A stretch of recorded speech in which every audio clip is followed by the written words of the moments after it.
Продолжуваме во светот на уличната уметност преку цртање на графити и мурали. Ја слушаме приказната на мојот денешен гостин Драган Китановски Драш. Добар ден и добре дојдовте. Добар ден, ви благодарам на поканата.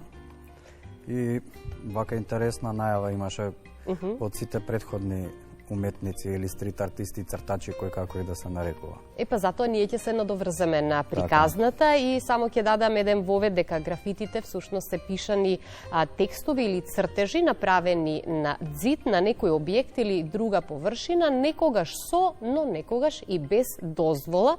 Па од тука можеме и да кажеме дека модерните графити за некого се уметност, а за некого вандализам. Под знак прашалник. Што за вас представува уличната уметност? Добро, на почетоков ова добро звучеше како за првична дефиниција околу стварите. Графитите се еден израз на слобода. Сето тоа спаѓа пак во една поголема група и категорија речено стрит арт или улична уметност, така да во самата стрит арт или улична уметност има и лепење стикери, не знам, има wit paste техники на нанесување на некои постери. Широко опфатна тема е, не знам, за мене е еден начин на слободно изразување на јавна површина. Како што кажа и некој од колегите или од претходната најава, не е во галериски простор, него на улиците каде што реално најфреквентно е од луѓе. Не е подложно само на ако отидеш стриктно во галеријата за да ги видиш тие ствари, туку кореспондираат и имаат релација со обичните граѓани. Што би значило уличната уметност е просторно отворено каде уметниците можат да се изразат. Така. И би сакала да истакнам дека за еден графит или мурал потребно е време, но и трпение, секако пред се љубов, бидејќи цртањето на отворено значи и борба со природата, но и временските услови во кои што работите, но и својата визија совршено да ја вклопите во просторот каде што треба да биде нацртана. Како тече процесот? Па, ете, првично би кажал, треба да се одреди позиција каде ќе се сработи тоа. Или еве и да не е на легалниот начин, пак треба да имаш некаква си подготовка претходно, дали скица некоја или било како, да имаш некаква си замисла. И сега изведбата е секој различно, некој работи со акрили, со четки, некои со спрееви, пак се тоа различни техники кои што се комбинираат, така да секој различно. Мене реално најинтересно и најдобро ми ете со спреј кога цртам. Секој уметник всушност има свој начин на цртање, па би ве прашала кој е вашиот начин на цртање на графити или мурали и од што зависи каква ќе биде насликаната содржина, какви теми или какви приказни цртате?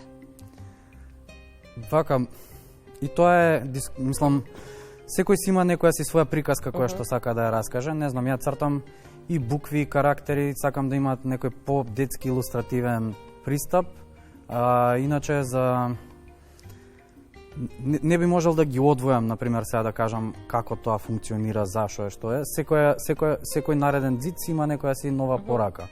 Не знам, обично немам некоја стриктна тема која што би ја работел, него ете, некојаш излегуваат и сами по себе сликите.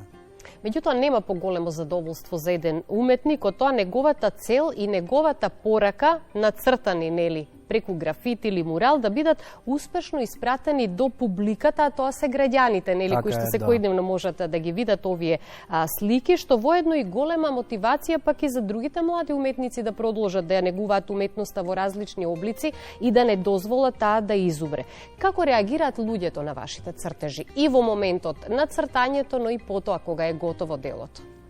Па се смени, доста од стварите се сменија, порано малце побурно реагираа луѓето, пошто не им беше јасно зашо, што, како те поистоветуваат со испишување на политички пароли или зашто шкртате тука. Скопјево реално веќе има доста стари фасади кои што ако сами не си ги возобновиме или нешто ние да оставиме, ќе останат така малце по непријатни за човечкото око и сега секој индивидуално сака да пренесе некаков цртеж. Некогаш не мора ни да бараме некоја посебна тема. Еве, кога сме имале соработки од типот на општинско ниво или ако е некоја си нарачка, знаеш, пак има некој момент каде што има некакво барање, па треба да се прилагодиш према стилски цртеж или било како, али кога е па слободна тематика, што спомна Дејвид, реално сум бил на сите до сега наставник во Куманово и една преубава енергија, дружба, се собираат уметници различни. Токму на прашањето како реагираат граѓаните, ќе се надоврзаме на изјавите на граѓаните од Битола кои што сите позитивно реагира, им се допаѓа уличната уметност. Тоа наредно ќе ви го кажав, дека се сменија многу работи и дека порано иако пријавувале во полиција или некои такви ствари, сега многу повеќе се радуваат луѓето дека ќе имаат нешто шарено нацртано во нивната околина. Так. Вие сте еден од оние ентузијасти цртачи, чија намера е Скопје, но и другите градови во земјава да станат поубави и помалку монотони градови. Меѓутоа морам да истакнам дека македонските уметници во 2021 година добија легални ѕидови или слободна графити зона. Еве да речеме градскиот трговски центар во 2018 година има галеријата на графити и мурали Градот убав, но вие велите потребни се повеќе легални ѕидови за цртање. Па морам да ве прашам, има ли доволно адреналин кога е легално или само кога не е дозволено на одредени места? Различен е пристапот. Адреналински е кога црташ нешто на нелегален начин. Ова е некако имаш целата слобода и време и може да се работи и подолго, што се вика. И се почнува приказката на нелегалниот начин, ама еволуира и графити сцената, и стрит арт културата, и ова со муралите веќе иде на next level, што би се рекло, ете имаше гости во Скопје, истите тие што го правеа Градот убав преку МКЦ беше и преку иницијатива на Филип Коневски, донесоа и други уметници кои што се надвор од нашава држава, така да може да имаме една отворена галерија и Скопје да изгледа многу поубаво. И мислам дека треба да се потрудиме повеќе. Не дека нема доволно легални ѕидови, ама па зашто некој би брзал нешто да направи кога има ѕид и место каде што може да се да покаже и да направи нешто подобро. Вие сте една генерација која што е добро позната како улични уметници, меѓутоа дали има многу заинтересирани млади луѓе кои што сакат да се приклучат еве на ваквата иницијатива? Искрено да ви кажам, мене ме радува дека уште има нови дечки кои што се приклучуваат на тоа да се црта графитијата, не знам, би ги одвел конкретно тука од Скопје, 163 екипа, има доста Миро, Балдо, има доста активни цртачи на скопската сцена. Го споменавте Скопје и го споменавте цртањето на зградите и велите Скопје се повеќе наликува на апокалиптичен град поради старите фасади на зградите и со овие цртежи и мурали всушност се разубавува градот.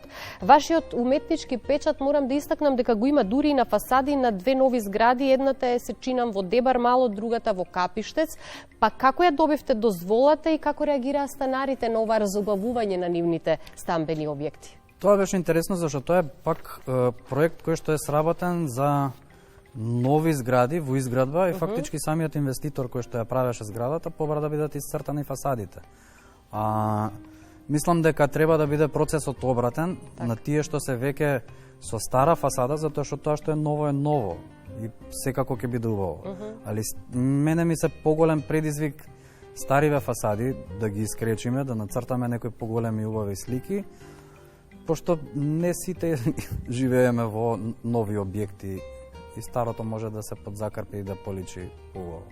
И повторно ќе ве цитирам, велите дека ако го гледаме Скопје како една празна сала и ако нема исцртани ѕидови, тоа е како да немаме што да изложиме. Повторно се враќаме на прашањето, има ли доволно простор за да се изразат сите артисти што сакаат да се изразат преку уличната уметност? Има доволно простор и мене ми е дека треба ние повеќе да се активираме, да се работат некои заеднички проекти.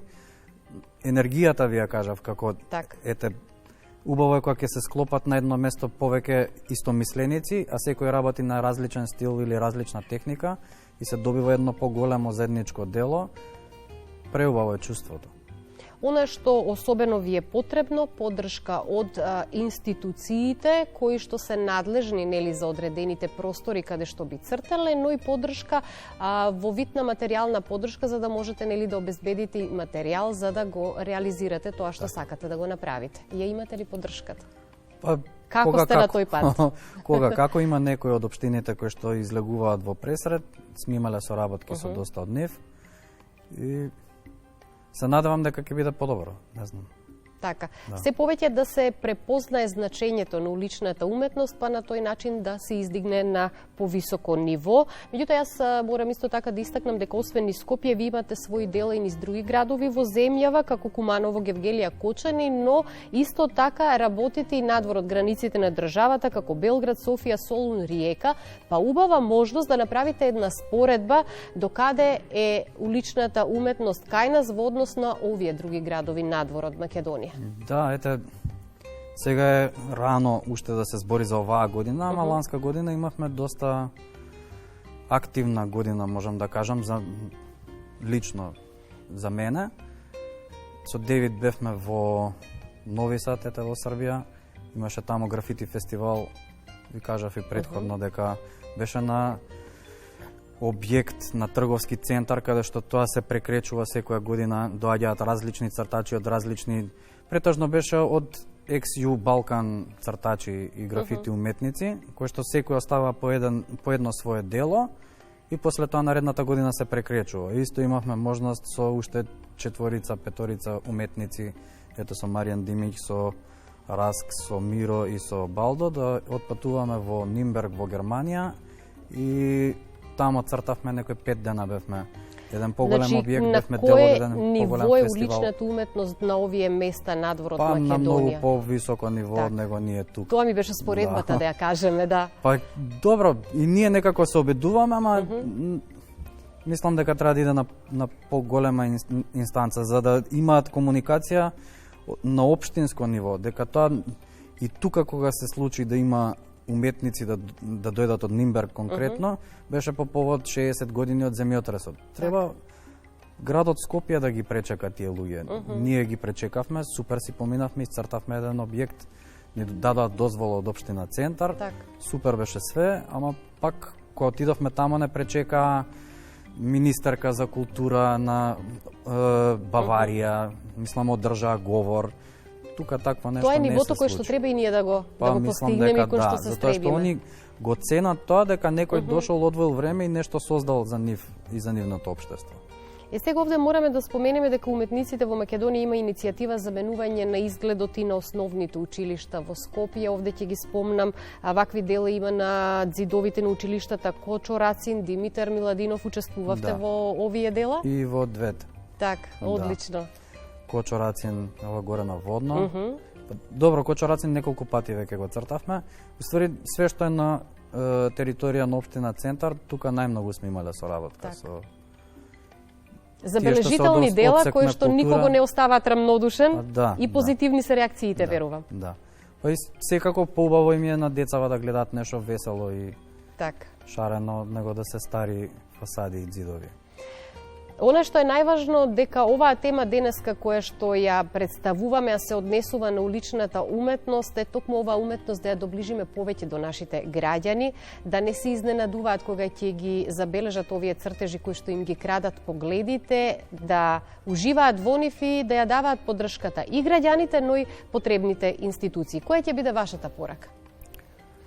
Немам некоја општа порака. Би сакал да се активираат повеќе млади, нови цртачи, и пораката е со самото дело што го оставаш на ѕидот е една порака. Мислам дека е доволно тоа.